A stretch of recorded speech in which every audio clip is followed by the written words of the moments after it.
अजून आवरत नाहीये. सोहम, आवर लवकर.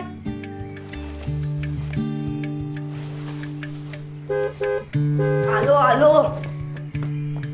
हॅलो सोहम,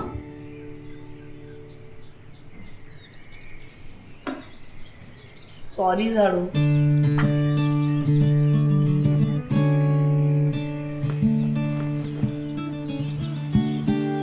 बाबा, एक प्रश्न आहे. एखाद्या माणसाला आपला पाय लागला तर आपण त्याच्या पाया पडतो, पण झाडूला पाय लागला तरी पाया पडायचं?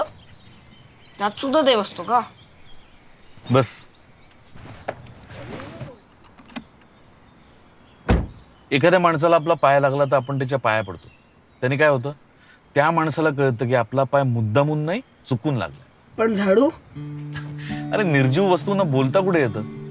तसं पुस्तकाला आपला पाय लागला तरी आपण पाया पडतो, कारण पुस्तकामुळे आपल्याला विद्या मिळते. करेक्ट. पुस्तकं आपल्या मनातला अज्ञानाचा अंधार दूर करतात. तसंच आहे, केरसुणी आपल्या घरातला कचरा धूळ साफ करते आणि लक्ष्मीला यायला जागा येते. Okay okay. अजून काही प्रश्न? नाही. आणि हे बघ, फुलं, अक्षता, हळद, कुंकू, साळीच्या लाया सगळं व्यवस्थित ठेवलंय. अगं बाई, सांडलं का? कमला, हे एवढं नंतर पुसून घेशील. हा कमला मावशी, कापूर?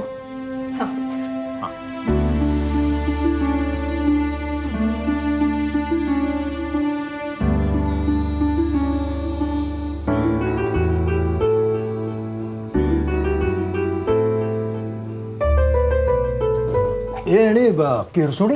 अरे, तू आणणार होतास. आणलीच आहे, घेऊन ये.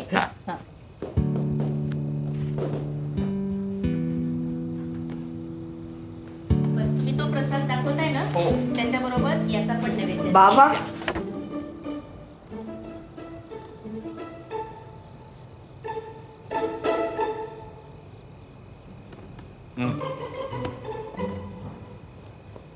आई, हो आपण दरवर्षी झाडूची पूजा करतो, हो. पण एक गोष्ट कायम विसरतो. कोणती? आपण झाडू मारणाऱ्या माणसालाच विसरतो. आपण कमला मावशीला ओवाळूया.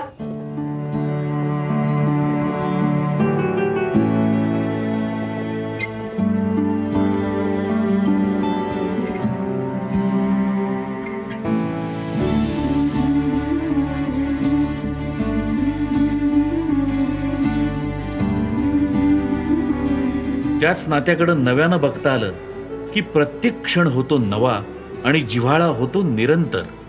रांझेकर रिअल्टी, नाविन्य निरंतर.